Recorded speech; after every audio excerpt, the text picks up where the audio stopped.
যে আমি প্ৰয়াত মুখ্যমন্ত্ৰী তৰুণ গগৈদেৱৰ আদৰ্শ পালন কৰা নেতৃত্ব আজি তাৰিখত আমি দলৰ ভিতৰত ৰাখি আছোঁ। যিসকল সিন্ডিকেট, যিসকল মাটি দালাল, যিসকল বুলডোজাৰ, সেইখিনি আমাৰ দলৰ পৰা ওলাই গ'ল। এই গোটেই বেমাৰীটো এতিয়া বেলেগ দললৈ গুচি গৈছে।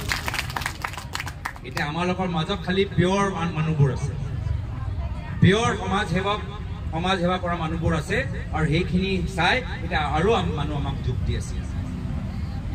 একদম আমি একদম পিয়ৰ হৈ আছোঁ, পিয়ৰ হৈ থাকিম। বেমাৰীটো সোমাইছে এতিয়া তাত গৈ, তো সেইকাৰণে বেমাৰীৰ পৰা বাচি থাকিব। মই বিশেষ আৰু দীঘলীয়া নকওঁ, একগোট হৈ থাকক, আমাক মাতি থাকক। আমিও আইনৰ ক্ষেত্ৰত আমি বিবেচনা কৰিম। বহুত কৰিবলগীয়া আছে। বসুন্ধৰাৰ জৰিয়তে চৰকাৰৰ লাভ হৈছে, সাধাৰণ মানুহৰ লাভ হোৱা নাই। বসুন্ধৰাৰ জৰিয়তে আটাইতকৈ চৰকাৰৰ লাভ হৈছে, চৰকাৰী মাটি ওলাই তেওঁলোকে আকৌ ঢেৰ মাটিবোৰ ধনী মানুহক দিব পাৰিছে। এইটো এটা লজ্জাজনক কথা যে আজি তাত মন্ত্ৰীৰ নিজৰ ৰাস্তা আছে, মন্ত্ৰীৰ নিজৰ বিল্ডিং আছে, সেইকাৰণে তেওঁলোকে ৰাজনীতি কৰিছে নেকি?